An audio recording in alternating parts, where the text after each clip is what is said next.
Hey, what is up, everybody? Welcome to the Guilty as Charged podcast, coming to you live on a Tuesday evening.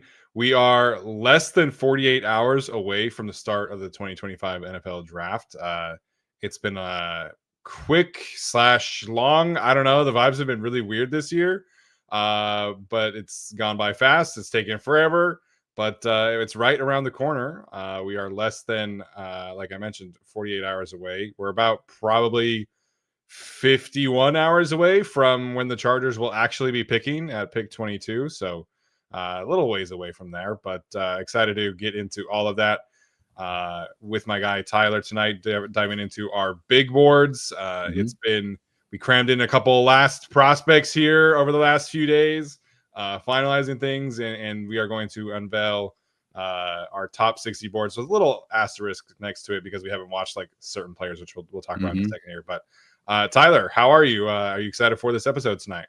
Oh, very excited and very nervous, very anxious. I agonized over this big board, and you can say that every year, but this year in particular, it even feels like less about evaluations and like how you watch the player and certain like traits to them. It just feels like a big board, especially early on, where information is key with these groups because there's a lot of asterisks on players. And it's very, very difficult to sort through some of these players. It could be character concerns. It could be injuries. It could be a combination of the two. So I had a very hard time with this big board overall.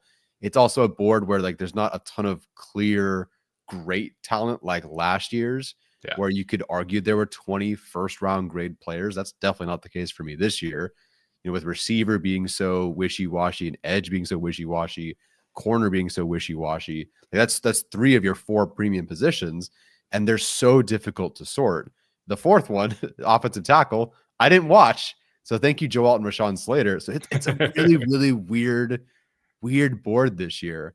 And, you know, I think I'll be wrong quite a bit on this board when all is said and done in 1 year and in 2 years.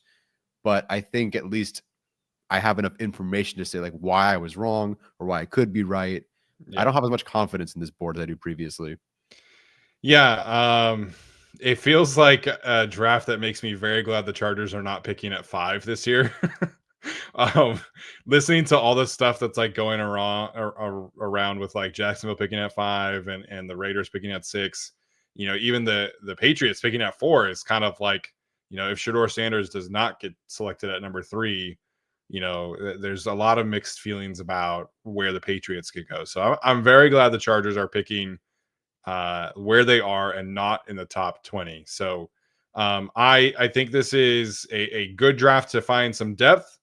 I don't think there is as much star power based on this, and so it's every draft is different, right? I tweeted this out just a little bit ago.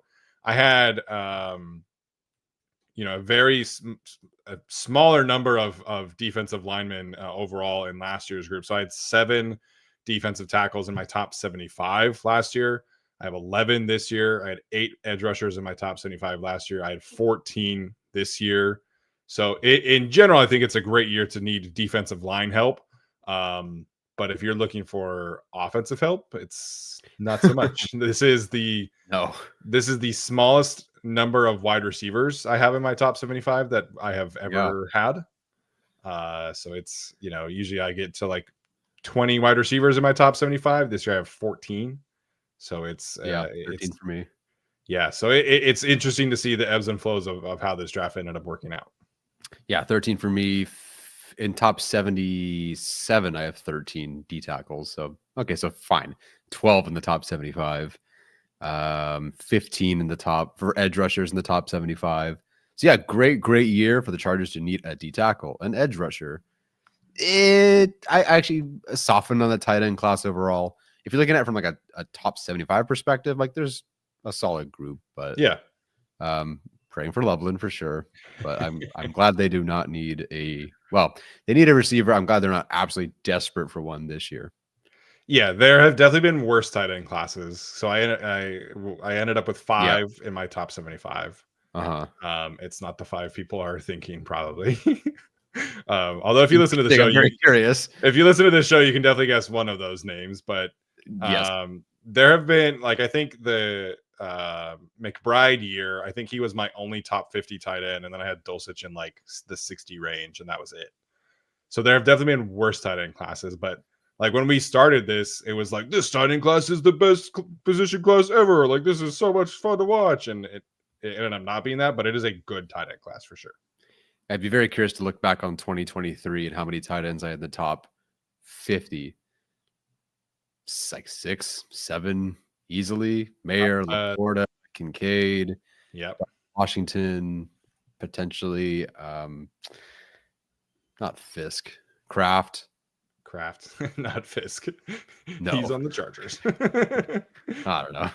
So, yeah, not the greatest group ever.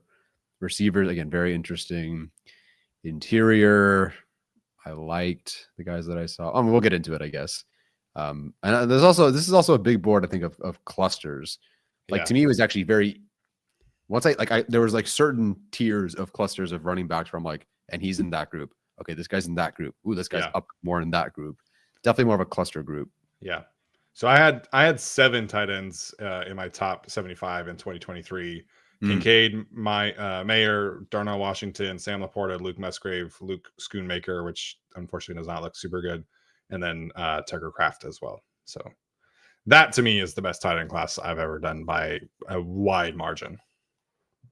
Yeah, not even close.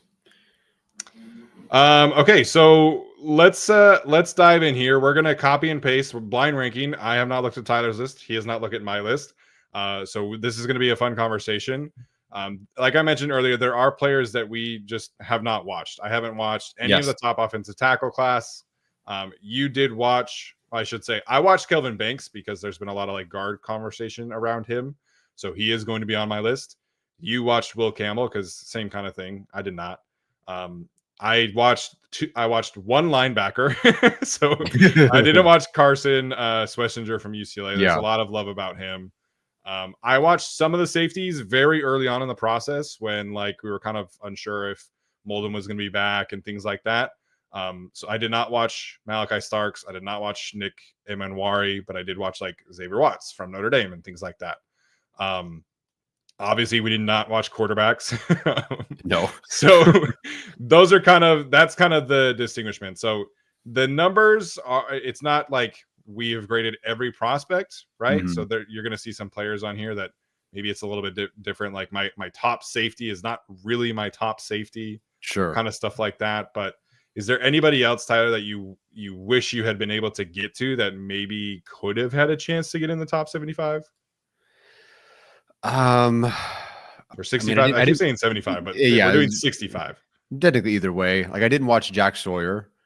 I don't know if he would have been in there, but like consensus board wise, he's around there. I've watched Starks a ton in passing, obviously, because you watch Georgia or someone face Georgia over and over again. Yeah, he seems to be great. I just didn't watch him specifically. The tackles, as you mentioned. I didn't watch Jared Wilson, which is hilarious, and I'm so sorry, Dark Samus, for not committing to your bit there.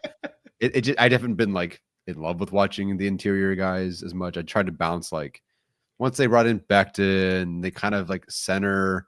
They got a couple of guys there. I just kind of bounced to more like 4 or 5 sort of guys, which maybe that's where Wilson goes. Depends on how you feel about him. But yeah, receiver. Who else I didn't watch?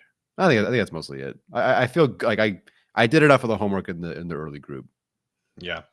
The one receiver that I have not had a chance to get to many games is Torrey Horton. Yeah. Based off of Matt Harmon's write-up of him, he's probably somebody that I would really like and be drawn towards. But again, I only watched the 2 2023 games. Yeah. His injury and just a lack of 2024 tape left a very incomplete evaluation for me. So he's probably the receiver that would be in my list had I had the opportunity to get to more games. But yeah, outside of that, outside of the tackles, the safeties, the linebackers, I think that's probably it for in terms of like guys who should be on here. Yeah, I haven't read the write-up yet. Very much so a like shallow crosser guy over and over and over and over again. But then you've got to just work with the very few slant reps and such that you get. Yeah. And it's good. He's with that injury in mind. He is, where is he? hello, 78th. So like he probably, I think maybe clean eval, maybe more film study, more available games. He would have been like maybe a top 65 guy. But based on what I saw, good. But like round 3, round 4. Yeah, Matt Harmon highlighted his ability to win against press and his ability just overall to win off the line with his releases. And those are two things that I think are tremendously important for a guy of his style. So, yeah, I think he probably would have ended up had I had more time to watch him. Yeah. All right. So we're officially calling this a top 60 with 5 honorable mentions here. So Tyler, why don't you kick us off with your 5 honorable mentions? Okay, let me get the copy and paster ready here. So I will try to remember to say the college and all that sort of stuff. But right now, no, there we go. Hold on. There we go. 65, I have Jared Ivey, the Ole Miss edge rusher. At 64, I have Damian Martinez, who I liked a lot more. Initially, liked less a bit over time as some other players jumped him. Then there was some talk about character concerns, so he's down lower for me. Baron Sorrell for the edge rusher from Texas at 63. Gunnar Helm, partially because he did hurt himself at the combine, at 62. And Jalen Royals here at 61. Okay, I'm just going to make this bigger real fast, so it's a little bit better on our screen. Sorry. Sure. Does that look better? On my end, I can't see a difference. Have you seen... Yeah, so I guess I should make this like 12-point font or something. Okay. You can go a little bit bigger if you want. All right. Okay, so you really like Baron Sorrell then? Yeah, no, I definitely do. He's one of the few guys I think genuinely can hold up at the point of attack as a run defender while also threatening that outside shoulder of the tackle, which is like in that range, you're starting to get a bit rare. Like it's just like designated pass rusher or maybe a power guy. I don't think he's a power guy, but I think he holds it well against the run, plays it well, strong. Again, like just a very, very decent, like attack the outside shoulder guy, a lot of long arm or fake the long arm, a lot of rip. Very, very good player. I really like him, and he tested very well too. Yeah, I might have time to squeeze him in tomorrow. We'll see. But based off of you, and I think Thorne really likes him as well. I think he does edge rushers for Bleacher Report. All right. If I'm not mistaken. Anyway, I could be mistaken there. But he's pretty high on Bleacher Report's board as well. So that's definitely a name. Torrey Horton's definitely a name that I want to get to if I can over the next couple days here. Yeah. All right, you're up. Okay. Let me get my guys here.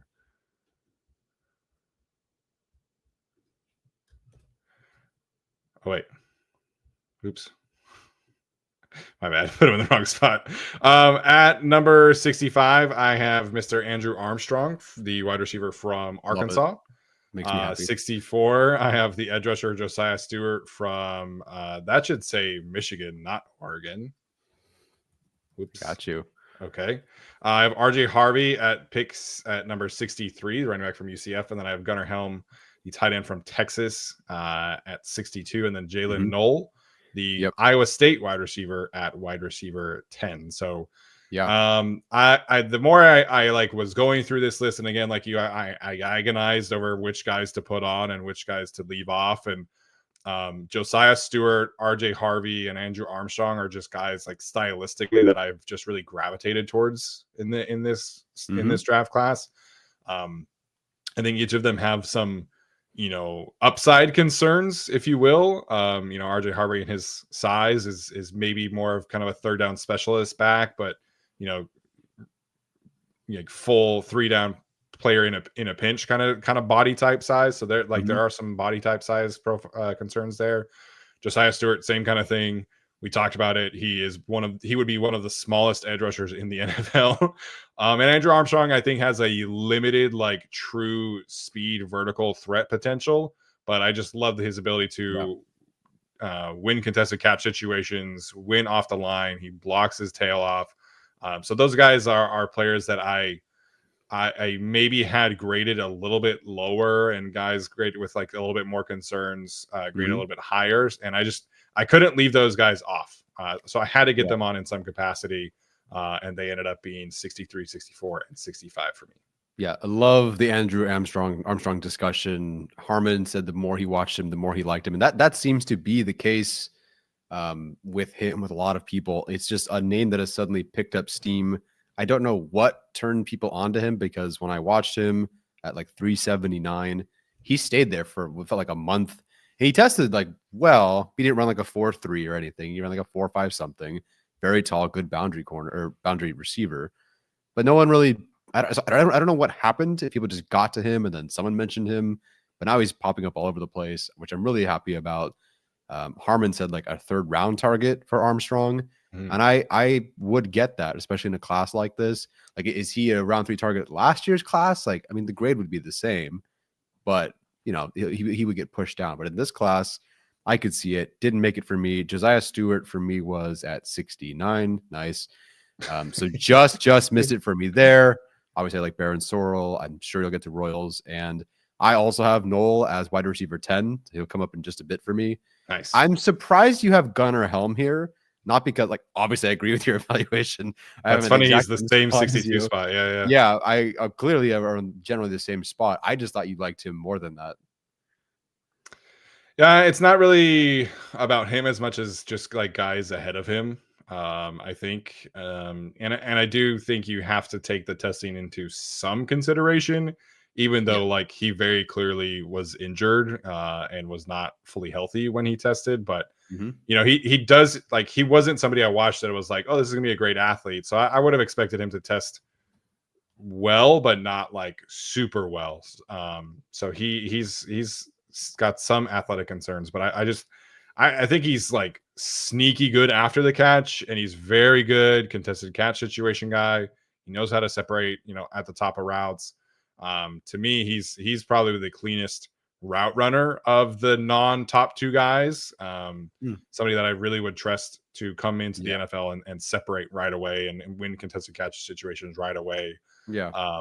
Doesn't necessarily make a huge impact as a blocker, but he does everything you want to as a receiver very well, in my opinion. Yeah, he's a very, very good prospect, a very good player. Testing was really weird. I never thought he was a freak or anything, but yeah, he tested hurt. Testing wasn't great. His ankle blew up.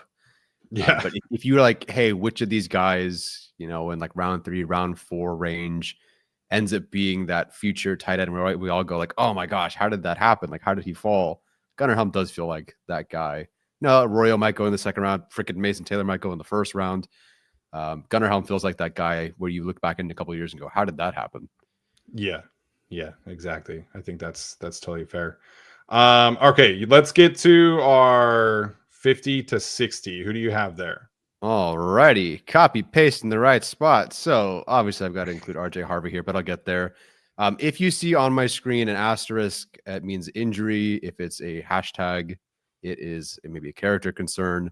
If they're underlined, which is a bit later in the 1st round, like the 1st round guys we'll talk about, that's just guys that have like kind of confirmed great character. So if you see an asterisk, it's partially because of an injury or injury history. So at 60, I have Mitchell Evans, the tight end from Notre Dame. 59, Elijah Arroyo, then Terrence Ferguson. Didn't realize I had 3 tight ends back to back to back.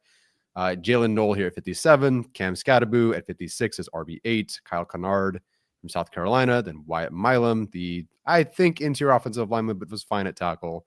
Player from West Virginia. Joshua Farmer at 53. Jonas Avainea at 52. JT Tuimoloau at 51. And RJ Harvey here at 50. Which, should I put a running back that's small that high? Probably not, but this is my big board, and I believe in him wholeheartedly. There you go. I mean, listen, that's like the part of the fun is putting guys where you want them, right? Yeah, exactly. So I had different things on mine for what you mentioned in terms of injuries and characters. So I'm just updating that really quickly. Oh, sorry about that. It's okay. We didn't talk about that. Yeah. Just so it looks the same. That's probably good for now for me. But yeah, definitely not surprised that RJ Harvey makes your list here. Wyatt Milam was 66 for me. So I did really think about putting him on there. That's somebody that I really gravitated towards. Yeah. Probably the player who I doubted myself the most on is Cam Scatterbu. Just because like the film is so much fun to watch. Yeah. But just listening to other analysts, like the more like doubt crept into my head about his play style, specifically like holding up in the NFL, Mhm. as Tom points out in the chat. And Alex Katzen kind of threw out the comparison, not that they're like super similar players, but Isaiah Pacheco from Rutgers, obviously now with the Chiefs, ton of fun when he's out there, right? You love Yeah. watching him run the football, but after a couple of years in the NFL now, he's had all of these injuries and things like that. So Mhm. Cam Scatterwood, definitely his future injury risk is definitely weighed heavily for me in my evaluation there. Yeah, no, I definitely agree. If you just watch the film, I mean, this is a player Chargers fans fell in love with early on in the pre-draft process. I didn't watch a whole lot of. I don't watch college football live, other than maybe some playoff games. So I knew of him, but wasn't like really invested like a lot of Chargers fans were talking about him as a late first round or a round 2 pick, or at least early round 2 pick. Granted, you did take him at 55 in our mock, but I think you were just kind of trying to shake things up and show something different. Yeah.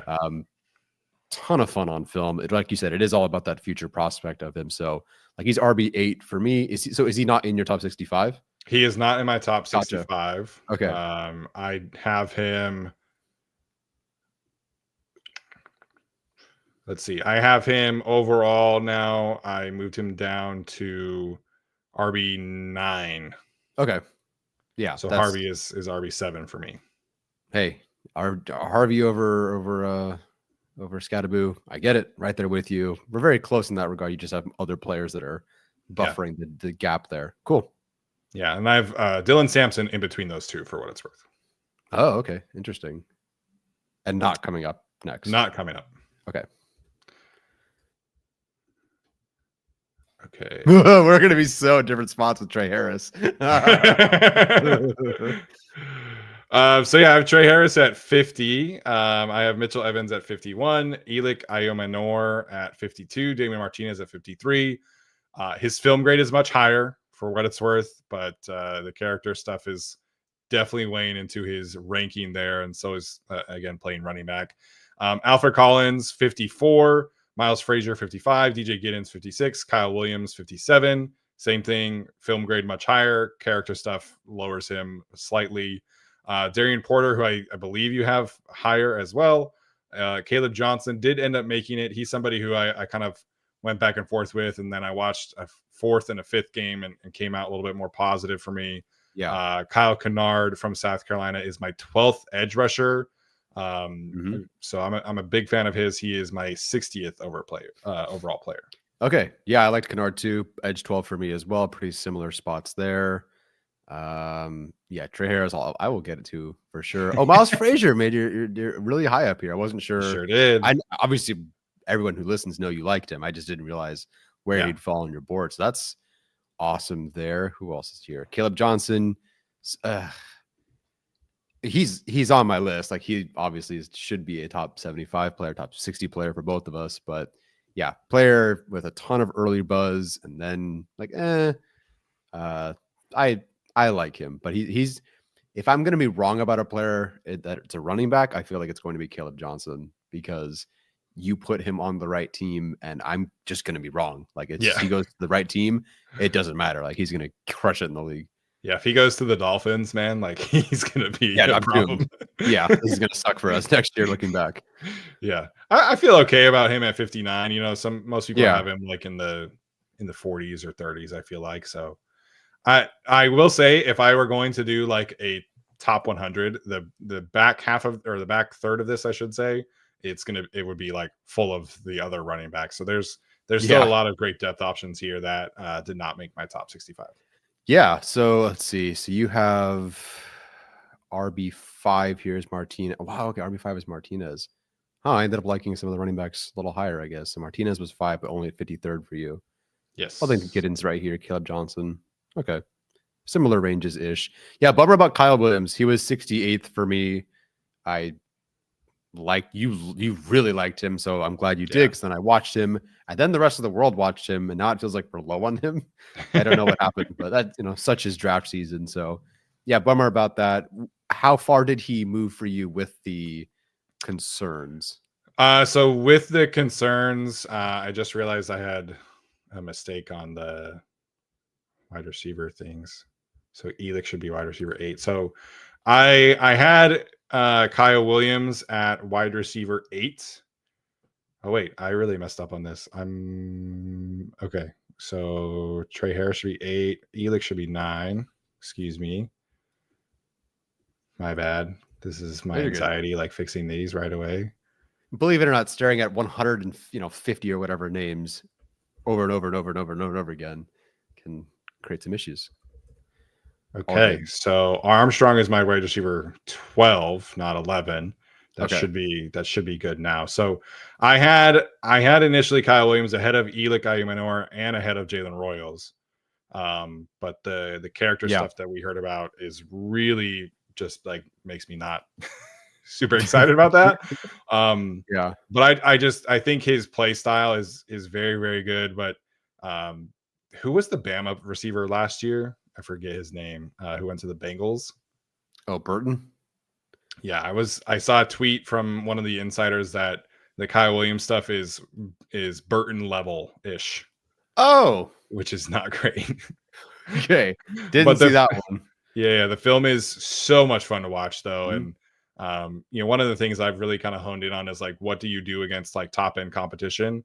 And you watch his tape against Travis Hunter from 2023, and that guy showed up extremely well. So Kyle Williams, it's unfortunate there are the character stuff out there, but film grade should be probably in the 40s for me. So after that, I did leave him at 57. Okay. I'll jump into my next group here, 49 to 40. And this is where you start getting the players, 2 players. It's pretty obvious, I think, who probably top 30 for me at minimum players that due to injuries, and multiple injuries, I had to drop. And you'll figure out who it is pretty quick. Tate Ratledge and Benjamin Morrison, whose film rocks. There's not much about their film I didn't like. I think Benjamin Morrison on the field could have been a top 20 player for him. And we'll get into other corners that, potentially could have been the same thing. Film rocks, great program. Obviously it worked with Cam Hart, and Morrison, as you said, is like the souped up version of that. Cam Hart did just fine in his debut. Sucks though with the injuries. Same thing with Ratledge. Absolutely loved him. Just the multiple injuries are a bummer there. So I have Sanders at TJ Sanders at 49, Tate Ratledge at 48, Quinshon Judkins at 47, Benjamin Morrison 46, Maxwell Hairston from Kentucky at 45, Harold Fannin Jr. had to go somewhere. Here's here at 44, DJ Giddens, who I've loved for quite a bit, at 43, Caleb Johnson at 42. Again, I'm probably going to be wrong about him, so I moved him up a little bit to hedge a bet a little bit. Elick Ayumanor at 41, and Alfred Collins here at 40. Judkins is a player I have struggled with this entire time as someone who's been discussed as maybe he should have been the RB3 over who will be my RB3. Spoiler alert, it's his running mate. I just had a difficult time. The film I thought was very solid. Didn't love it. He's RB6. I don't hate this player. Sure. But he was discussed as this great player. And I wasn't a huge fan. And the numbers, the way he's discussed as a post-contact guy, this is kind of where some of my, maybe it's even bias, but the numbers bias comes in. Yards after contact, not great on a per play basis, which is strange because that really wasn't my issue with him on film.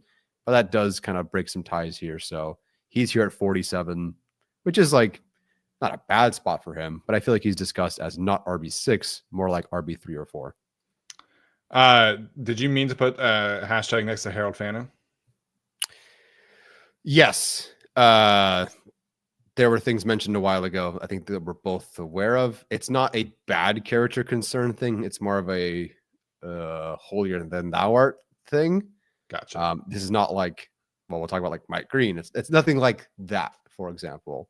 There are worse options here that I have more hashtags next to. But there were some attitude concerns that were brought up. Yeah. So I added that here. But it's nothing significantly bad. He's a top 40. He's 44th for me. So clearly it's not horrendous. I forgot about that. There are apparently some minor medical concerns around Alfred Collins. I received a message after. Very, very minor. Very minor. They're not. It's not anything serious that should impact. It's not like the Eboigbe neck situation, or there's not anything long term.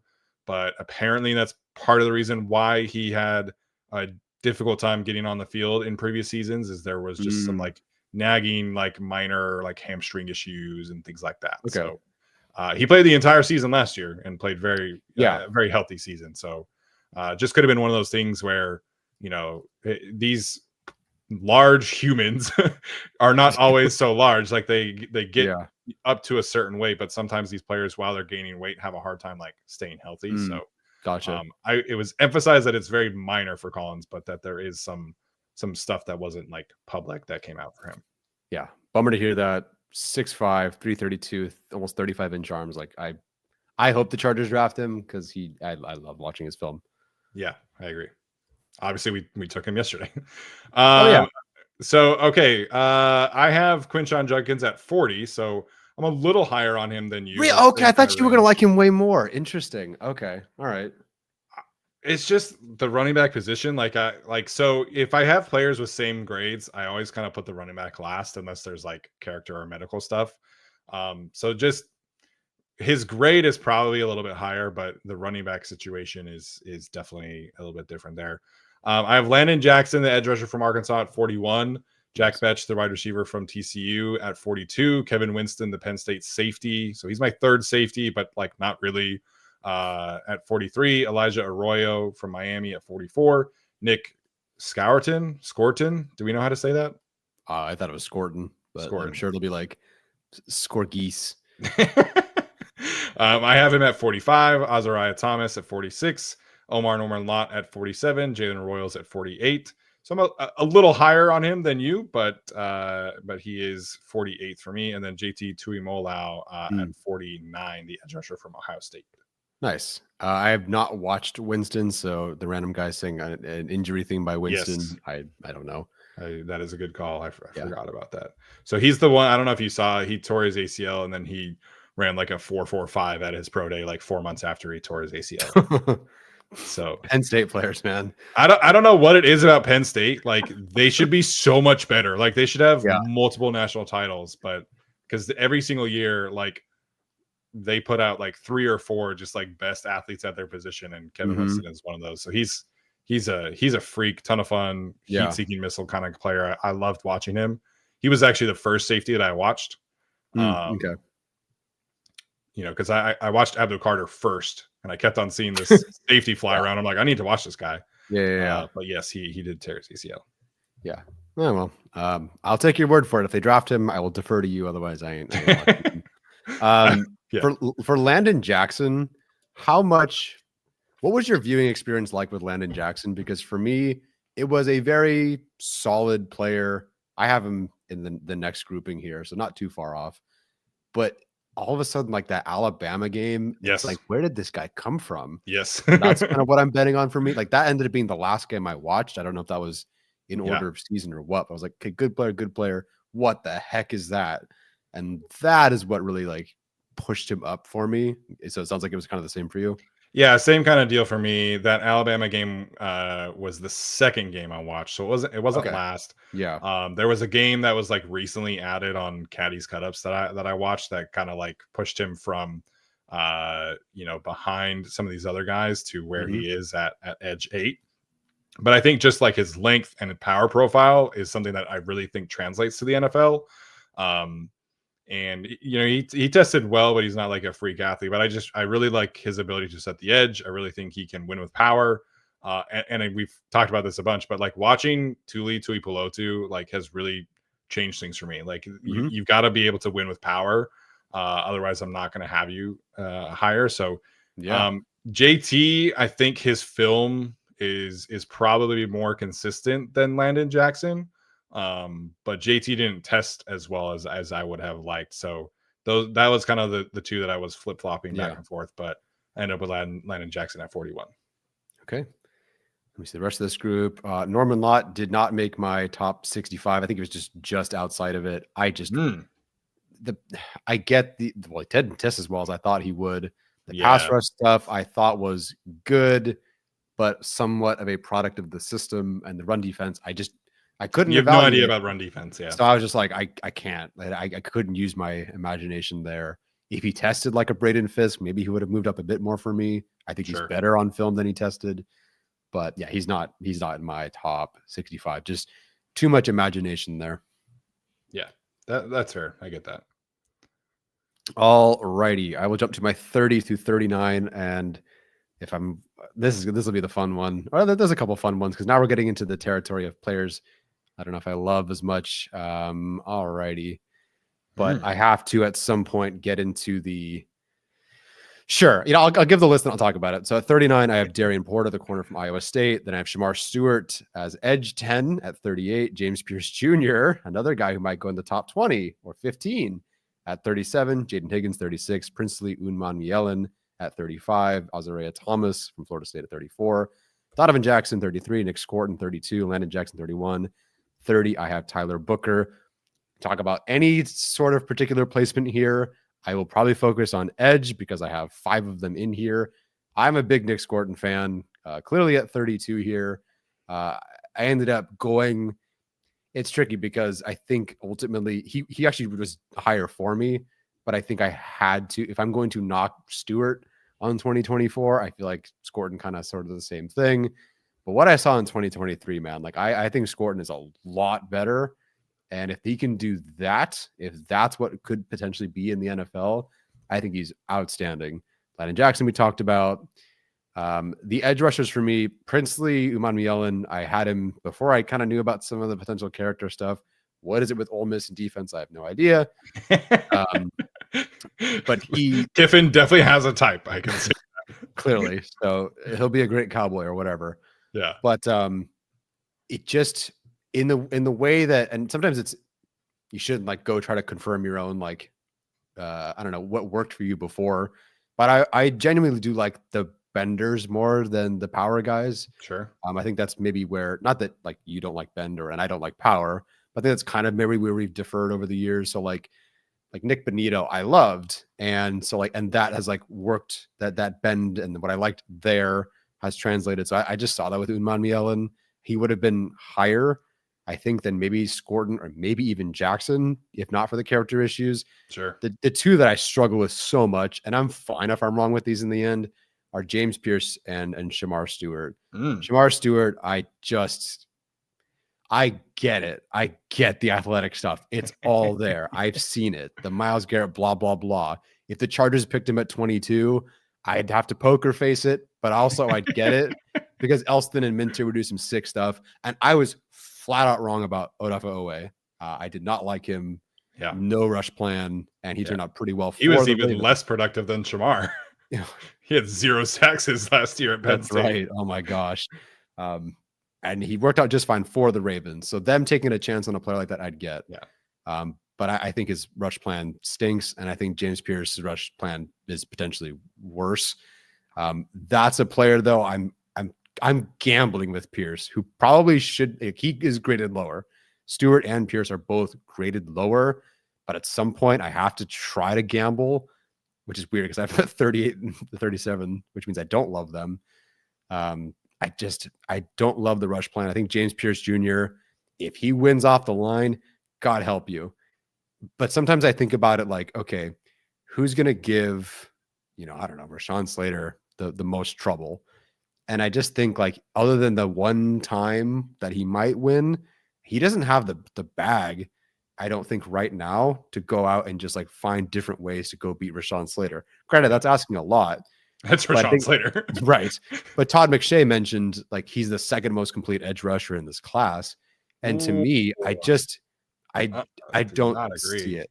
No, I do not agree. The athletic traits are awesome for both of these guys.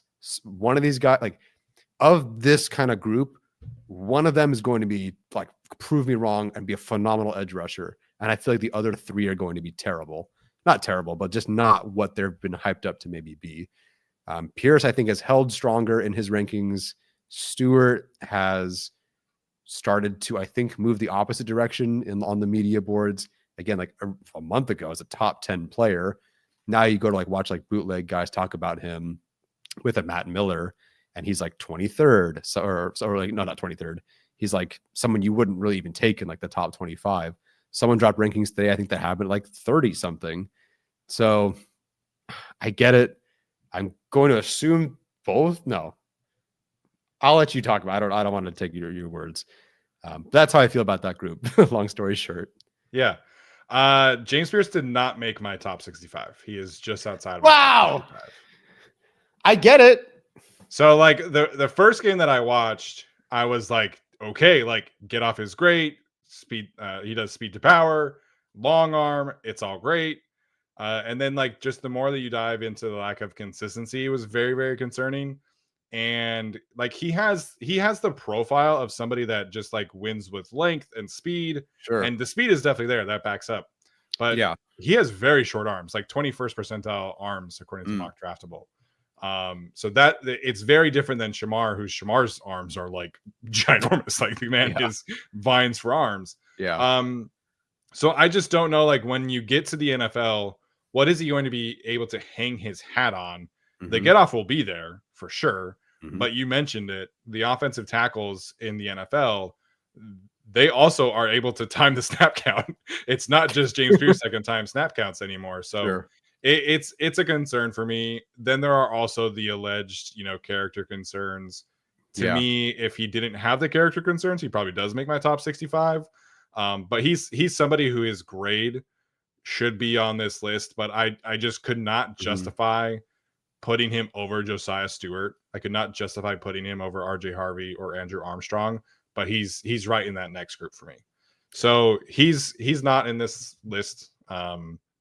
Initially I would have been like, okay, I understand why the Chargers would take him, but there were too many concerns for me to put him in my top 65.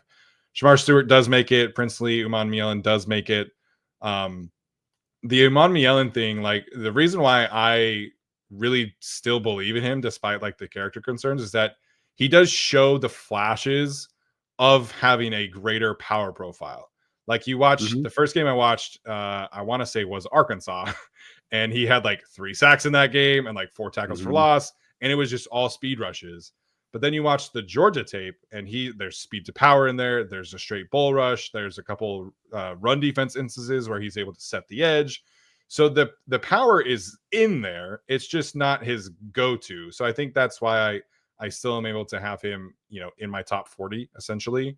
And I don't know how much I am concerned about that particular character issue, which again is not really our business to talk about. Right. But let's see. Let me get my list on here. While you're doing that, James Pierce Jr., I think I had a little bit of a flashback to, I think they're generally similar, but Boye Mafe, who I ended up being kind of wrong about because like he's ended up being a pretty solid player.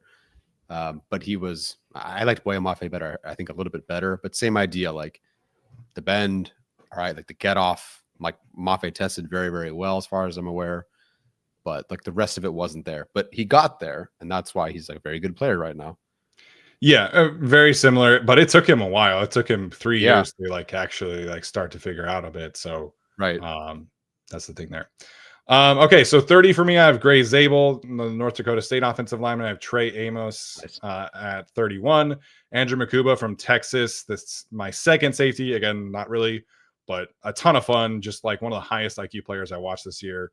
TJ Sanders at South Carolina. I have Matthew Golden at 34, which I'm sure people will be very excited about. Tate Ratledge at 35.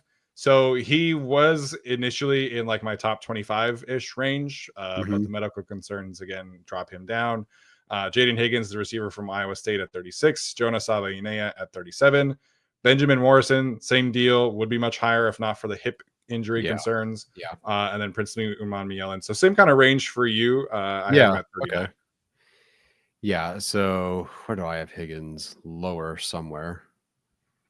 I lost him. I like that. I like that range for him still is pretty good.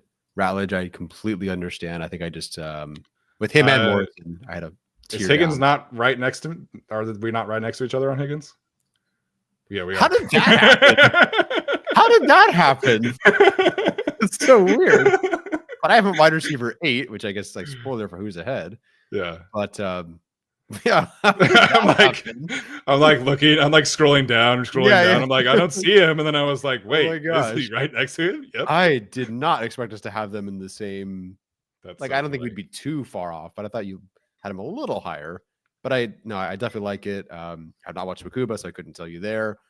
Uh, has Golden, did he start around here for you, or is this a lowering over time? No, this is about where I've had him consistently. Okay.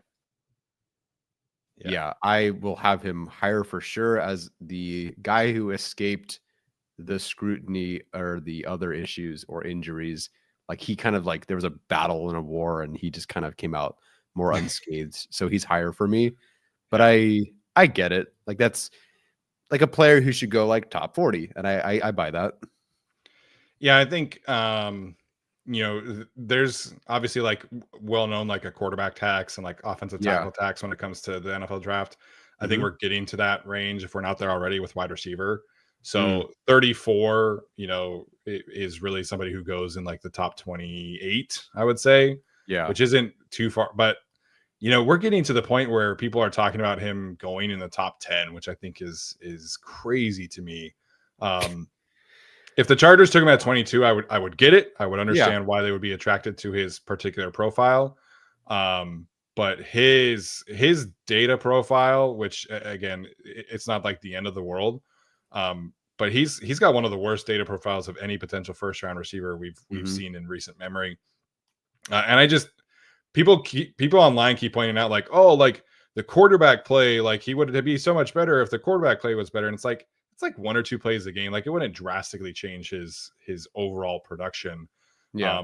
But there are plays where he's not running full speed, and there are plays where knows he's not getting the football, and there are plays like there's just all of these plays that the quarterback leaves out on the field, but he also leaves plays out on the field. So it was a tricky evaluation for me. The good stuff is really, really high level. I think he tracks the football extremely well. I think his catch radius is that of a player who should be much larger. I think he has fantastic hands. I think he can separate at the top of routes. To me, it's just like the lack of consistency is a big problem for me. And you're betting a lot on like essentially a 2-game sample size where, credit to him, he showed up in the playoffs and he had fantastic games. But you watch him on a down-to-down basis, and it's just not there for me. So it's really just the consistency factor for me. And I don't see a elite speed athlete that he tested on tape ever. Like, I see somebody who's like a 4.45, 4.5 maybe. That's how he plays. And like, that's still very fast, but it's not 4.29 fast. No, definitely not. Does Golden remind you of another inconsistent on film, low yards per route run player from last year? That would be AD Mitchell. Yes, very good, similar issues. Yes. Yeah. Although I think AD Mitchell was more like was probably more like of a jumper, like his ability to win in contested catch situations and like dunk on people was more. Yeah. But very similar issues. The player he reminded me most of was Jordan Addison. That kind of player who I think, Jordan Addison has been fine in the NFL. He's had some very good moments, but Jordan Addison was much more consistent, particularly at Pittsburgh. But he was, again, like a 4.55 guy. He was not like an insanely good athlete. So that's what I wrote down initially. And then he ran a 4.29, and I was like, what the heck? So a very good player. 34 is not horrible, but no, it was tough for me to wrap my arms around him. Yeah, you and I discussed, I think the day before the combine, that he ran like, oh, he's a player with like, he's good at enough things when he's good, but he doesn't have a calling card. Then he ran a 4.29. It's like, okay, does he have a calling card? But I'm glad like the not pushback on that, but I think people were like, I don't know about that one, that 40 time. But hey, maybe GPS tracking is something completely different. Yeah. But now we're at the point where like people are talking about him like going 12th overall to the Cowboys, or potentially like even as high as like 6 to the Raiders. And I'm like, that's a little crazy to me. But maybe some of that is the whole McMillan situation where people are not crazy about the character as well. Yeah. I'll get into that, I guess, in a little bit. So my next group here, sorry. Control Z. Before we do that, I have to do a quick little ad for Prize Picks, the best Cool. and easiest way to consume daily fantasy sports. Hopefully you have the Oklahoma City Thunder tonight. They, at least before I came up here, they were running wild on the Memphis Grizzlies. So they're a fun team, and hopefully you're watching an NBA playoff team that you like and using Prize Picks to get some extra skin in the game. It's always fun to find those teams. I had a blast doing it during the March Madness runs for teams that I liked watching. We'll do the same thing for the NBA playoffs, NHL playoffs, etc. It truly is extremely user-friendly. All you have to do is pick a lineup of 4, 5, 6 players, pick a statistic, whether that's rebounds, points, assists, goals scored, assists again for hockey, whatever floats your boat. You just do more or less than, and then you build a lineup, and you can still win money even if you don't go 100%. Which is, to me, is my favorite thing because I hate gambling when I don't like losing money. But Prize Picks really is, it bridges that gap, right? Because you're able to still win even if you don't go perfect on your lineup. So prizepicks.com/guilty, code guilty, does truly help support our show. It does help you guys get more content, stuff like that. So prizepicks.com/guilty, code guilty at checkout. Yes. All right, let's get back to our show here, and we'll do our top 20 to 29. All righty. So I have some regrettable decisions here. I think these are 6 of my guys that we've been discussing. Yeah, so I'll get to number 21 there in a little bit. 29, I have Gray Zabel, so not too far off from you. Tyleik Williams at 28, Darius Alexander, who rocks, at 27, Donovan Izaraku at 26, Michael Williams from Georgia at 25. Struggled with him too, but I felt better about him than the other cluster of edge rushers that I had concerns about. Jack Besh, my guy at 24, Henderson at 23, Braden Swinson at 22, Trey Harris at 21, and Savon Revel at 20. I've discussed Trey Harris over and over and over again. I'm going to bet on him like I bet on McConkey last year, and I'm hoping to be right. Well, it could be wrong, but it's totally fine. I've got the confidence in me. I've got enough data profile to feel good about it. We'll see. If he goes to the Panthers, I will die on and implode on the live stream. But if he goes to a good team, hey, I'll feel pretty good. Definitely a swing on that one. Savon Revel was the last player that I watched before we did this, and I'm so bummed he tore his ACL. Yeah, he would be higher for me. If you want, like, if you're walking into a dangerous area and you need someone to back you up, of the corners, that's Revel. Like, he is like, even just like I started with 2023 against Michigan because duh, and he's out there like as best he possibly can, just going to war against Michigan. I couldn't name another player on East Carolina. No offense. I'm sure there are great individuals and lovely people on East Carolina, but I couldn't name, like, there's not a ton of draft prospects to work with, but he's out there going to war against him, not given an F. I think the way he plays the boundary is phenomenal. I think he plays like he's 7 feet tall. Obviously, like sorry, he didn't test, but I think if he did test, he would at least in the like vertical, in the 40, I think he would have tested well. That sort of stuff. Like, he's so much fun. So Revel here as a U, my guy. Harris has been a my guy. Swinson was my guy. Besh is my guy. Darius Alexander is a U guy. Tyleik Williams is a my guy. This is definitely a fun group of guys that obviously are not in my like top 10, but guys I really liked. Darius Alexander I watched yesterday after we logged off. I think if you want a low man winner in this class, I'd argue there's no one better than Darius Alexander. I think he freaking rocks. I think he understands leverage maybe better than anybody else. I think he's awesome. I had no issues about, like, yeah, there's a competition, all that sort of stuff. Sure, that's a concern. He killed them, so I'm not super worried about him. I'm curious where you have him because he is a U guy, but he was a ton of fun to watch. I think his work against leverage and getting low was phenomenal. Well, this is going to be another situation where we have them like no way right next to each other.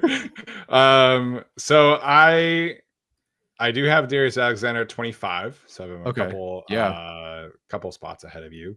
Yeah. Similar to you, Savon Revel, one of my favorite players to watch in the class. Unfortunately, you know, the injury does cloud things. I think he should be fine long term. Like, an ACL is not what it used to be, but it does impact, like, you know, there's been talk of, you know, him not being like 100% ready for training camp. Like, he'll be able to like be like 100% healthy, but not maybe ready to play football right away. which we just saw Junior Colson and how injuries and the oh my gosh, the appendicitis, much easier to say that one, impacted his ability to kind of hit the ground running. So there is that there. I do have Shamar Stewart at 20. So similar to you, I do have Michael Williams ahead of him, but still have him in my top 20. Much higher on him than you, but not like, Dane Brugler loves him and thinks he's going in like the top 6. There are some people out there that are that, and there are people who are lower on him than you are. So full ends of the spectrum there. It's very similar to the Trayvon Walker situation. And Trevor Sikkema was making a good point on the Athletic Football Show last week, where at some point, like, you trust the traits, but also it's not that easy to just say, oh, he'll figure it out in the NFL, because these players don't always figure it out. But so I'm kind of in the middle there for him. I have Braden Swinson from LSU right behind him at 21. Xavier Watts, the safety from Notre Dame, who is my top safety, but not really. I didn't watch Malachi Starks or Nick Emanwari. Savon Ravel at 23. Tyler Booker at 24. So despite like me not loving the Chargers potentially picking him at 22, I do have him at 24. I have Darius Alexander at 25, Donovan Ezuraku at 26, Luther Burden at 27. The character stuff did impact him a little bit, but I overall didn't like love his tape either. So he's at 27. Tyleik Williams at 28. Loved his tape. Just a ton of fun to watch. And then Travion Henderson, his teammate, at 29. Just answering a question here. I guess I can say it out loud. No, these are not rankings that are specific to the Chargers. Just for all our teams. Evaluations. Yep. Yeah. If that were the case, there would be a lot of players not on this list. We'd take them off entirely. If we were doing Chargers specific lists, Luther Burden, all these guys with character concerns, they would be much lower. Yes. Donovan Ezuraku is a player that moved up for me, but I have difficulty parsing between like what I saw on film against the run and then how he kind of weighed in a bit more than expected at the combine. Obviously, he tested very well, so clearly he can move at that weight. But that definitely gave me some pause there, because he would have been on pure film alone a little bit lower. But I'm going to try to trust the production's there, the moves are there. I just worried about stuff against the run. So I think about this range feels good. Booker, I guess I didn't know where you were going to have him. Like interior offensive line 3, obviously I agree. Similar range. I thought I maybe would be higher. Clearly I'm not. Henderson is here. Tyleik Williams. Wow, we really did the crossover. This one. Revel. Yeah, Revel might have been like a top 15 player for me if he didn't tear his ACL. I think he would have been. I think he would have been top 10 for me if he didn't tear his ACL. Yeah. He would have been jockeying with like Barron for CB1, and even those, they're two different players. Yep. Swinson, I think we both love, which is good. Like I'm glad we're seeing the same things there. Yeah. Okay. So going back to Shamar Stewart, you were very low on Trayvon Walker compared to a lot of people, compared to the Jaguars for sure. What was it about like Stewart that was maybe more of a better like? Yeah, Walker was like pure power profile, and I think if I had been able to current me go back and rewatch Trayvon Walker, I'd probably be a little higher on him, not like super high on him, but I've just grown to appreciate power profiles more as I've like learned and studied and things like that.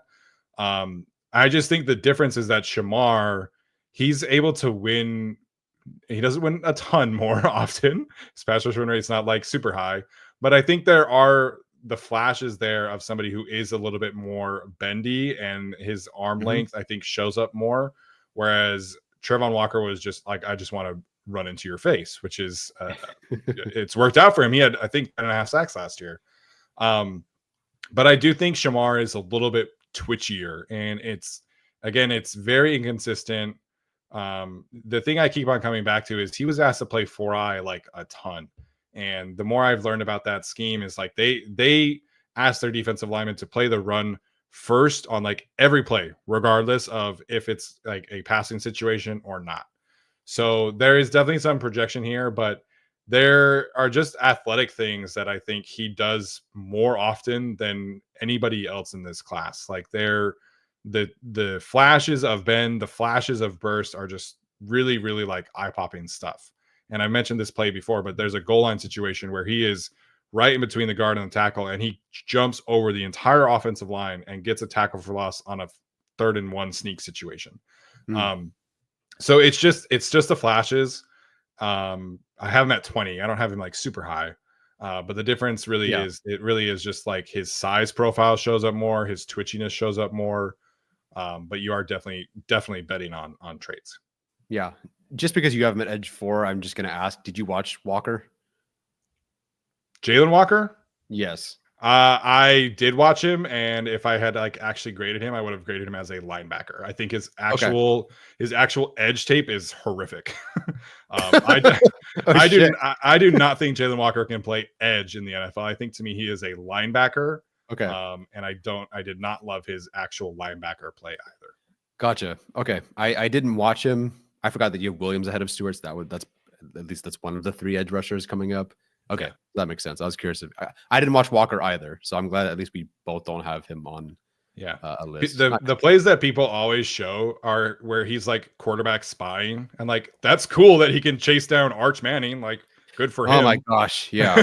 No, thank you for bringing that up. Someone posted like, here's Jalen Walker's plays, and I'm like, that's a cleanup. That's a cleanup. That's a spy. Wow, that's really athletic. That's a cleanup. Yeah. It's like, where's the like top 5 rusher? I don't know.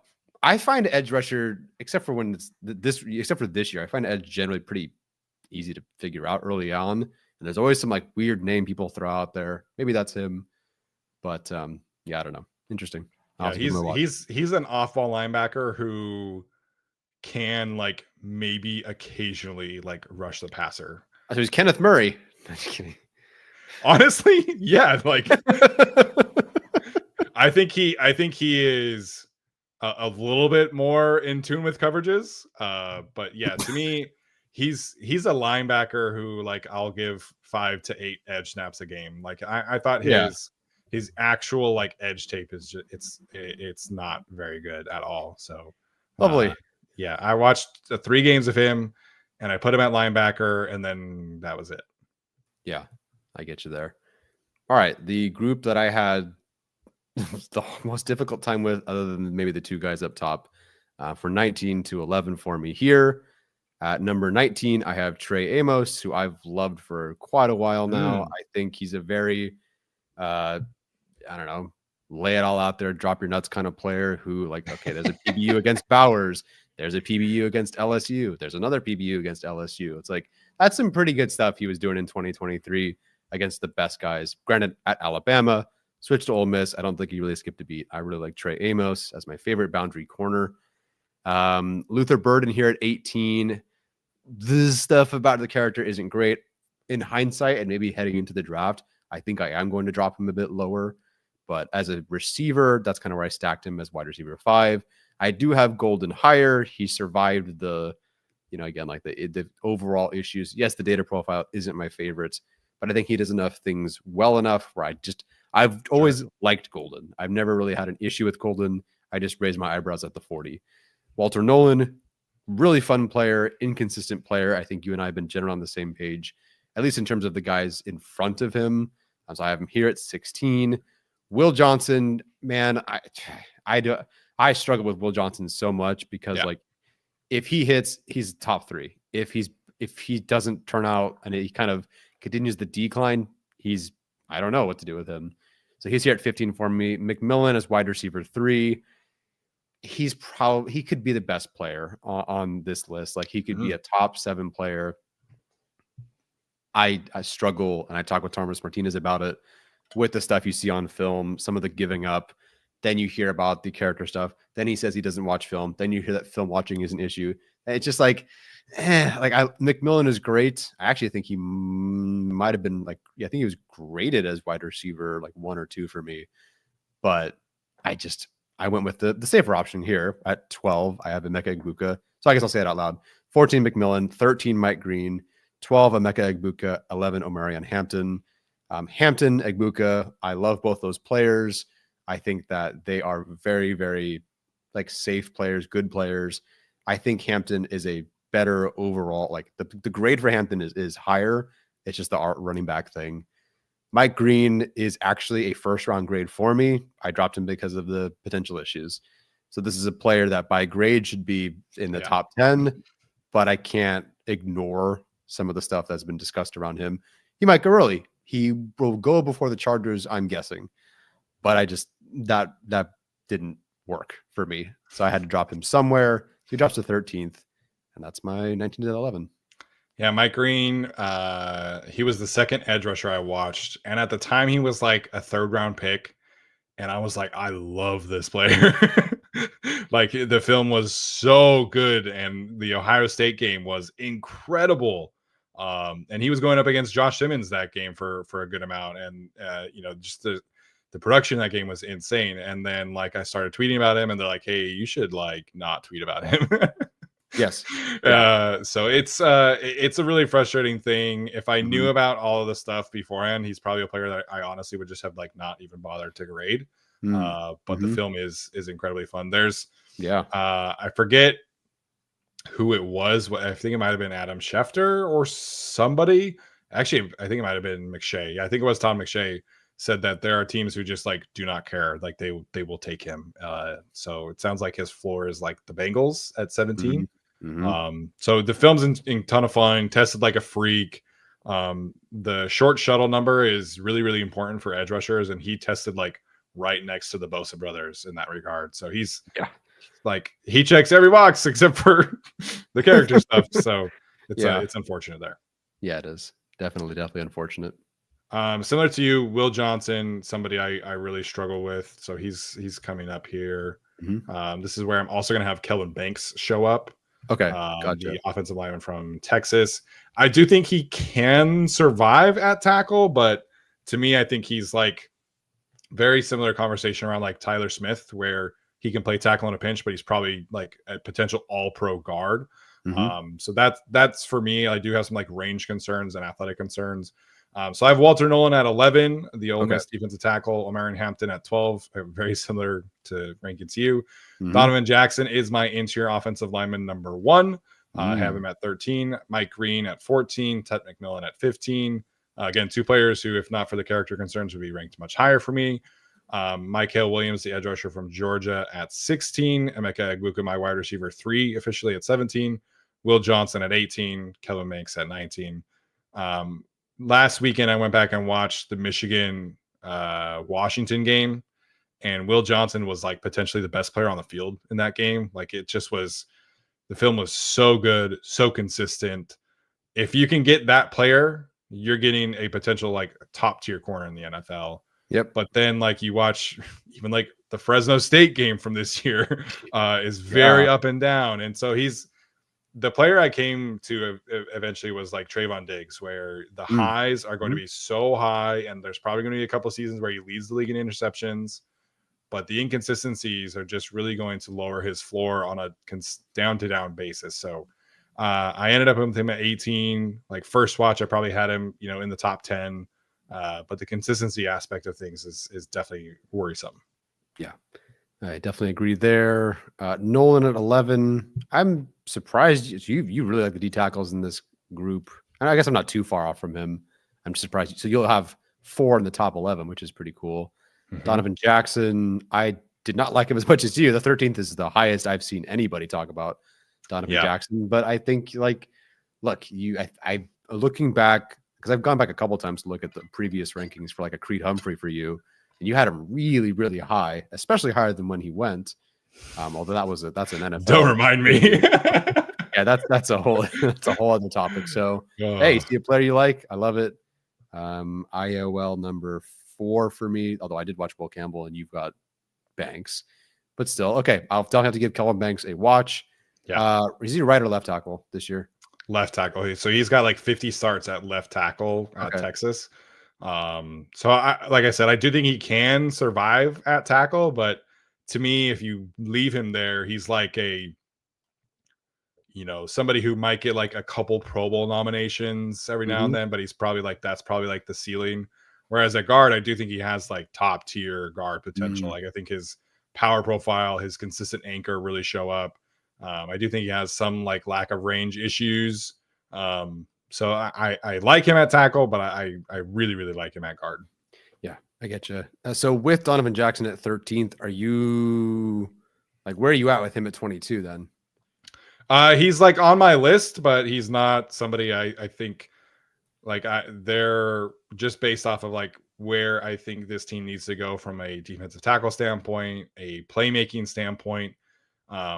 There will be other players higher, but he is like, you know, if I had to rank like my top 10 scenarios, he will be on the list. Yeah.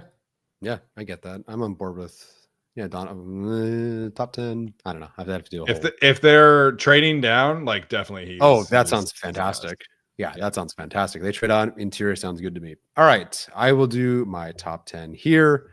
I have Will Campbell here. Steven does not due to watching. 10, I have Derek Harmon, Colston Loveland at 9, Kenneth Grant at 8, Will Campbell at 7, Jahdae Barron at 6, Mason Graham at 5, 4, Tyler Warren, 3, Travis Hunter at receiver, 2, Ashton Jeanty, and number 1, Abdul Carter. I thought Will Campbell was just smooth, clean, very, I think, easy evaluation. Unless maybe you're thinking about putting him at tackle, then there's more questions to answer. No one has any idea how long his arms are, his wingspan, whatever. It's so weird. It's so stupid this year. So much discussion about him, but I felt good watching him. I feel like I always get one interior guy in the top 10. Zion, oops. But whatever, you know, it's all good. The D tackles, I think I have it one. Yeah, okay. I want to make sure I lifted it right.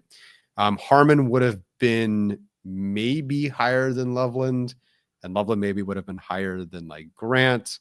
There's the shoulder with Loveland and uncertainty there. Harmon, there was a flag about the medicals. So I just kind of put them there. Same kind of cluster. This entire top 10, I guess, if I'm discussing it, like these are first round grade guys, not because I picked 10 players. It just happened to work like that for me. So these are all like guys I feel pretty good about. Hunter, for what he did, I think he could be number 1. I just think it's tricky, right, to do like one or the other. And specifically at receiver, I felt like he was just so fun. Yeah. Top 3 player for me, wide receiver 1, but he's behind like Carter and Jeanty, who I know are just like that guy at their spots. Like I know what they're playing for starters.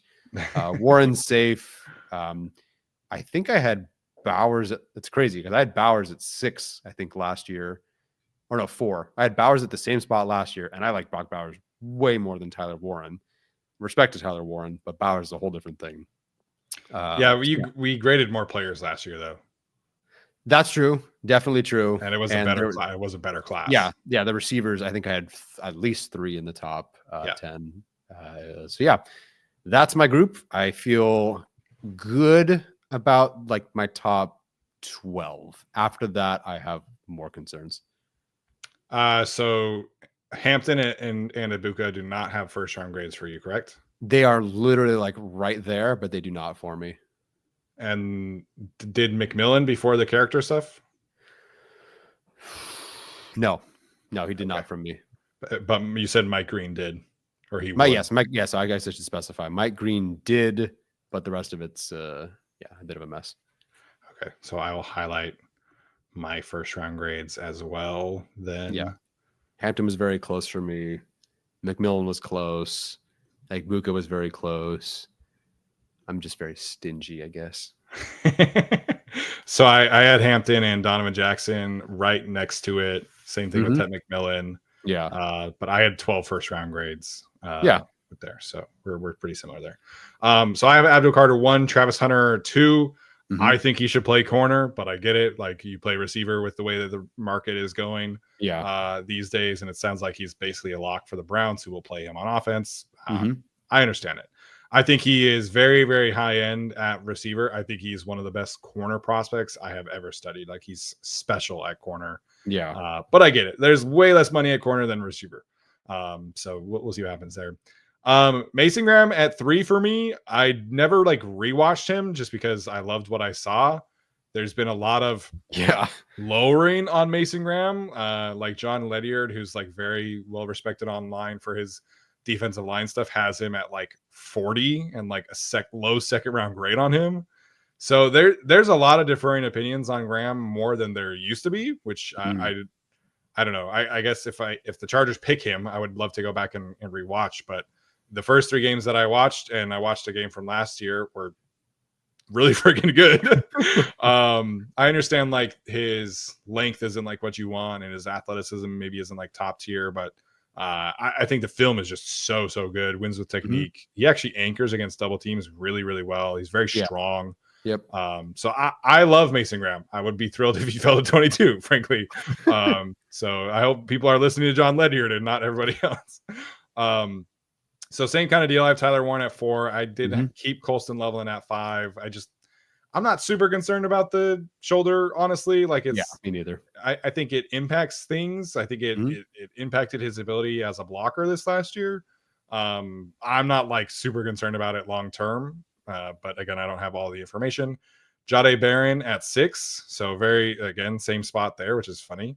I do have Ashton Jeanty at 7, almost exclusively because he plays running back and the other guys I get that. play more valuable positions. From a film grade perspective, Jeanty would be 4th for me. But I put the 2 pass catching tight ends in the corner ahead of him. Cancel each other at 8 and 9. And then Jod Campbell, linebacker, I think is like insanely good. Yeah, that's a heck of a ton of fun for him. He's the first linebacker I've given a first round grade to, I think, that I've ever watched, if I'm not mistaken. Utah. Oh, Devin Lloyd. Duh. That was dumb of me. Yeah. So, okay. So second one. But it's been a minute because these classes stunk. Yeah. And this linebacker class, I again, it's not very good. But Jahad Campbell's a ton of fun. He can actually play on the edge, unlike Jalen Walker. Oh, wow. But I love his coverage instincts. I love his ability as a blitzer. He'll take on blockers. So he's one of the more fun linebackers I've studied in a long time. And I got to him early because people were like, oh, maybe he can play edge rusher, but very firmly a linebacker for me. And I'm a big fan. I won't watch him, but yeah, I'm so happy that you loved watching him. I feel like I should, but I don't know if I'll get to him. I got other stuff to get to. Yeah. If there wasn't like edge stuff in his potential, I would not have watched him. That was the only reason I watched him, because I was like, maybe there's something to that. And like, I don't know. There's never been like that kind of style of player in this like Jesse Minter, Rex Ryan kind of offense or kind of defense. Yeah. But I just was like curious about like, I wonder what this would look like. I guess I should put that there's medical stuff next to him as well. Unfortunately, I just remembered that. Oh, okay. I have no idea. Who do you feel the worst about in either your top 10 or just your first round grades in general? Okay, sorry. Other than maybe Mike Green and those issues, but like from maybe a film perspective. Like who do I think is gonna who you gonna hate? Yeah, who you gonna hate? Like looking back and saying, "Ah, shoot, he's there." I mean, Will Johnson obviously has the chance to move up that list. I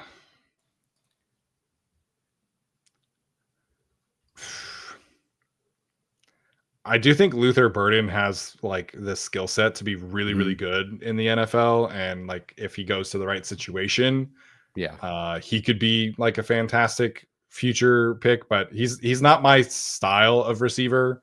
And there's the character stuff.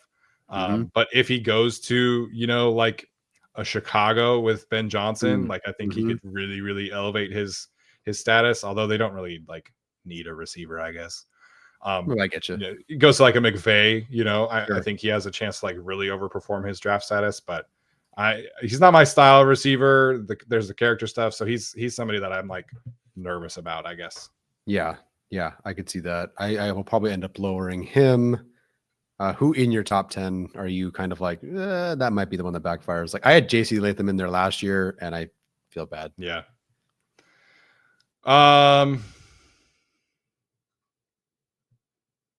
I mean, I guess I'm kind of nervous that I'm really like the only one that thinks Donovan Jackson is that good.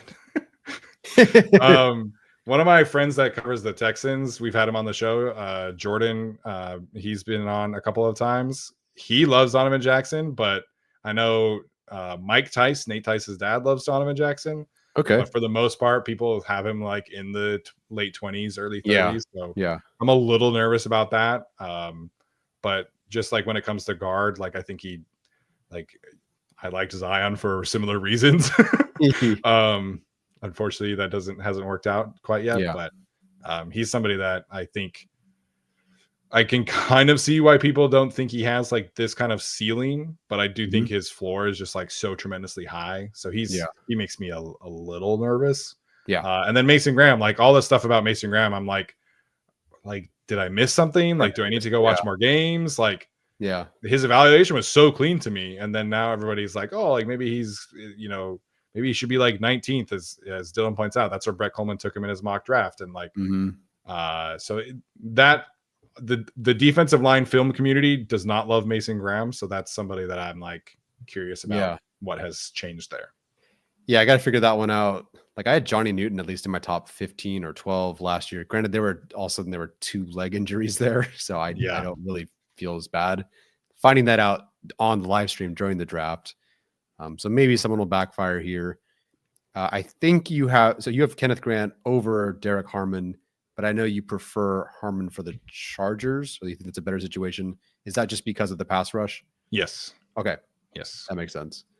I don't know why I thought you had Harmon over Grant, but for the Chargers, for the Chargers, I prefer Harmon just because we've never really seen them have like a 50 pressure defensive tackle guy, and I do think Harmon can get there. Yeah. Kenneth Grant is more of a nose tackle type where his ceiling is probably like 40 pressures. I just think Harmon can be that like special type of pass rusher. He did actually remind me quite a bit of Nnamdi Madubuike. So I'm curious about like how the Chargers might feel about that. But just as like an overall film watching perspective, I do think Kenneth Grant is like a tick higher. I think he's a better run defender, more consistently able to create havoc behind the backfield in that regard. So, and there is a little bit of Derek Harmon where he kind of does struggle to finish plays a little bit. So that's, when you're nitpicking like that did kind of show up more for me. Yeah. Okay. I get that. But yeah, it's a solid group. I don't love this group as much as last year's, but so it is. No. I think there are more players with like second round grades, so like there's a big cluster of players, but there are definitely not as many first round grades. I think last year I ended up with 20 first round grades. Again, I'm not watching the offensive tackles, but like Josh Simmons ruptured his patella tendon. Like he's not somebody that would, be super high for me. Josh Connerly, like he's not getting first round grade love. Like Armand Membu is probably somebody I would put a first round grade on, and same thing for Will Campbell. I don't know if I would put a first round grade on either of the safeties. Malachi Starks has a very like inconsistent reputation. Emanwari, extremely athletic, but same kind of deal, like not super consistently productive. So I would probably just have Campbell and Membu, and that would probably be it. Yeah. For first round grades anyway. Yeah. I'll watch Banks probably. I don't know. Who knows? I'll just go hibernate for a few days and rest up for our 42-hour live stream. But it's a group. It's a group. It's not last year, man. It is one of them that we've watched. It reminds me of the 2023 group where it's like, as in JSN's receiver 1 kind of deal. Like, okay, Zay Flowers, I like Zay Flowers. I like Jordan Addison. I get Quentin Johnson, even though he's my wide receiver 5. That's not like a group you stand up and cheer for. Yeah. So, all right, that is our big boards, that is our big board. Them be the big boards. It's been a long day. We've had a lot of film watching and things like that. So you guys let us know what you think of our selections here. And feel free and mention us on Twitter or whatever you like. Any thoughts on your big board? Any final thoughts there before we jump into these super chats real quick? Hate it. Gonna change it as soon as we log off. But yeah, I always do that too. The anxiety of putting this player here is definitely real. Okay, super chats. Austin Smith says, not trolling, haven't been up to date. What's the Jared Wilson beef? I don't have beef. I think his film leaves a lot to be desired, and I think he should have gone back to school. I didn't watch him. No beef, just ignorance. Yeah. Just because I don't like or just because I don't love a player doesn't mean I have beef with them. Like, yes, everybody thought I hated Booker, and then I put him at 24. So I know. CJH, will LAC only draft first round players. First round players they interviewed. I don't know if they've interviewed any potential first round players outside of Colston Loveland. Yeah. So potentially because of Loveland. Yeah. But I don't think the other Michigan guys they have to really interview. So yeah. I feel like we had way more information about who they were visiting with last year. Yeah, I'm trying to think of. I could be wrong. But like we knew they visited with Alt. We knew they visited Neighbors. I can't remember if they visited with Harrison or not. But I don't remember either. Like Loveland is the only potential first round player we know that they've interviewed with or visited with, I should say. So I don't know. We'll see. They'll get some players that they hosted on visits. They got I think they drafted 2 that they visited last year. Joe Alt, obviously, Junior Colson they hosted on a visit, and then McAllen Castles, the tight end, they hosted on a visit. So they'll get some players that they visited with, but not first rounders. It looks like. Yeah. Dark Samus says he likes that Pegasus guy from Ole Miss, Yu-Gi-Oh. JJ Peegs. Or how do we say it was? Pegues. It's Pegues. There we go. Pegues. Yes. I do like him as well, but he was not in my top 65. Yes. And I mostly just hate listening to people discuss Pegues because it starts with the offensive part of his game, which is cool. Don't get me wrong. But like no one ever really talks about the defensive side of his game. I don't know, kind of bugs me. It's really cool. A lot of Chargers fans and media people have like gone with Pegues, and that's great. But like, talk about the defense. Yeah, the defensive film is fun. Yes, it is. It is. Jesse Aguilar says big Ollie Gordon guy in the later rounds. I am not, but you like him or no? Okay, this is where I have to control F to find where I have Ollie Gordon. Well, I have him outside the top 100, I'll tell you that, which isn't the worst ranking, except for when you have 130.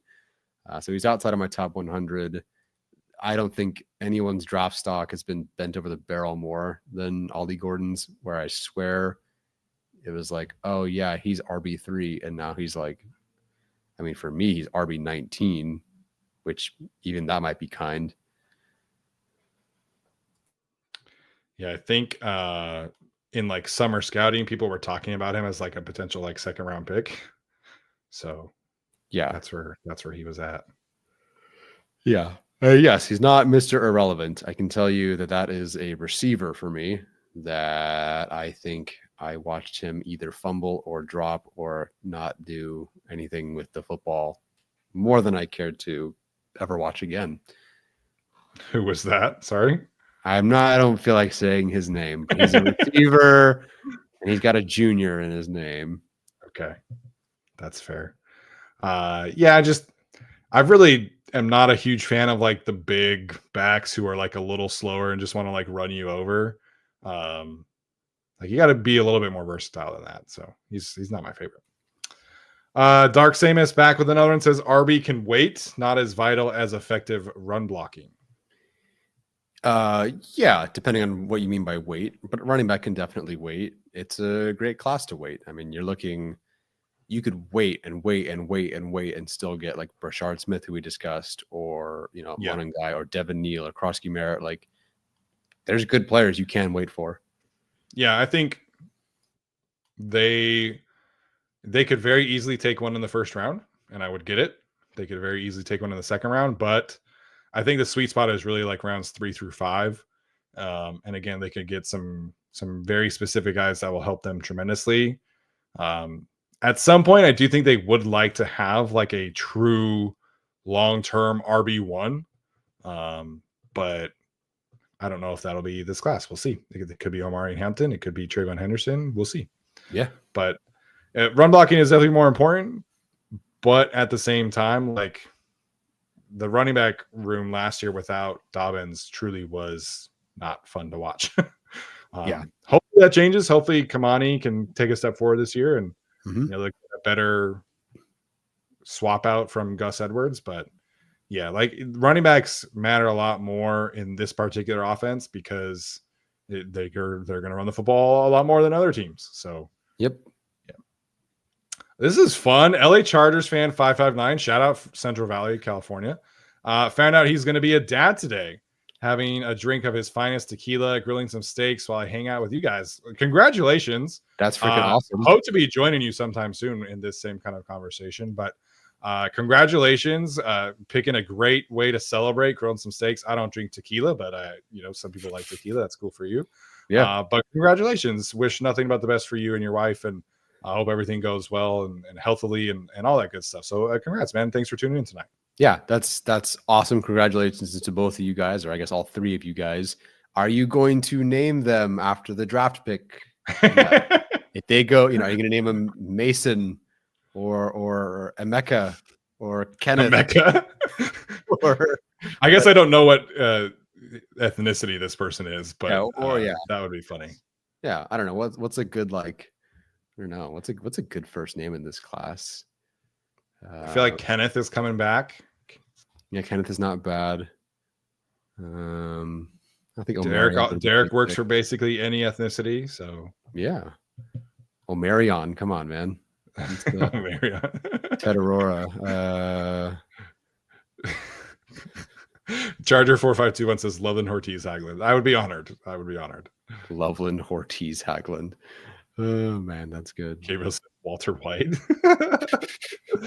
Great character. Not somebody I would name my child after. This is my son LaQuint Chun. Yeah. Jaquindon Chun over here. Yeah. No. Great man. Well, congrats. Seriously, congratulations. Yes, congrats. Leia back in here says, thank you guys for the content. We appreciate it. Thank you, Leia, as always. So really, really thankful for all of her support here. Mm-hmm. Colin says Sanders to the Steelers. Maybe it just kind of sounds like the more we get closer to the draft that we are probably having only one quarterback in the first round. Mm-hmm. Sanders thinks he's going to the Steelers. I saw a video with him the other day saying that, like, who's the best quarterback receiver combo? And he was like, oh, whoever's throwing to the Steelers. So he thinks he's going to the Steelers, but he also thought he was going to the Raiders a little while ago. So yeah, man, I don't know. If he doesn't go to the Giants, I don't think he's a first round pick. I think he's probably a second round pick at that point. Yeah. I would love for him to go to the Steelers because that means they didn't take Grant or whoever. Please, by all means. I hope this is correct. Yeah. Tomlin, go figure out quarterback with Sanders. You have fun with that. Yeah. It's just like so funny to me that the Steelers are in this same situation again with a equally bad quarterback class where they took Kenny Pickett just because like they had to. And now they might take Sanders just because they have to. Mm-hmm. So yeah. What would you rather have done? Like Sanders or Justin Fields again? But they didn't even want Fields easily. They benched him for Wilson. So whatever. Yeah. Easily would have kept Fields, but it's just me. Dre says that Trevor Sikkema says Raiders are shopping Mayer for a 5th or better on draft night. How interested would you guys be in this? Extremely interested. I loved Michael Mayer at Notre Dame. He's not necessarily like a super clean fit like next to who they have, but I think Tyler Conklin and Will Dissly are not stopping me from drafting like a Y tight end because like they're only going to be here for one more year. So I still really believe in Michael Mayer. I think if it's only going to cost a 5th round pick, you do that in a heartbeat. Yeah. But the teams are weird. Like you never know trading in between your division. Sometimes it happens, sometimes it doesn't. But I personally would be very interested. Yeah, I wouldn't mind. Give up a 5th and then use the 6th, to maybe move up and get one of those 5ths or something. Yeah, that's cool with me. Yeah. Last one here again with Colin. He says, with one of the 10 picks, Donovan Edwards will be a Charger. What do you guys think? Did he return kicks at all? He did actually, yes. Potentially. With one of the 10 picks, he'll be a Charger. I think you're looking at one of the 7th round pick. Yeah. Maybe if he doesn't get drafted, he's definitely a Charger. Oh, yeah. If he's an undrafted free agent, he will be a Charger. Yeah. That can't be their only running back pick is my thing, because I don't even know like how playable he is right away. Like I think he can give you value as a kick returner. and he's like a freak athlete, but his film the last 2 years has not been good. So Yeah. I just don't know how like playable he is. Like if he is your only running back pick, that means Kamani. You are praying for a legitimate RB2 leap from Kamani. And I just don't know like how likely that is at this point. Yeah. He could be one of the 10 picks, but he should not be the only running back they take if that's the case. Yeah, which is like tough, man. Like they need a linebacker a lot more than that. Or a running back, excuse me, not a linebacker. Yeah, random guy says no way Pete Carroll helps Harbaugh. Yeah, that's probably true. Yeah, probably true. They do not like each other. So, all right, last show before the draft. How are we feeling, Tyler? I'm ready, man. I took a little bit of time off a few weeks ago of just not watching anybody, and then I spent all of spring break doing nothing but watching players. And I'm ready. It's going to be fun. You know, the Chargers, we figured out who they're picking first very early last year. And it was really just like this player or that player. And it was the other player. And it worked out great. This year, there's so much happening. The Chargers are in a fantastic spot. It's going to be very difficult for me to be disappointed in who they take on Thursday. Who am I doing handstands for? You guys, look, guys, I'll do it. Whatever you guys want. Like, sure, handstands. I don't know. Draft night Thursday. Would you do handstands for Jahdae Barron? Oh, I already said I'd booty shorts twerk. By the way, I have booty shorts. Did you buy some? Or I ordered some on Amazon. I'm ready, guys. I don't mess around at all. I'm serious. I will not do it after the reaction because I don't want the Chargers to like clip out our reaction and just my ass going up and down and over here with my legs. That will ensure that we will not be clipped out for sure. For sure. Or maybe it will. I don't know.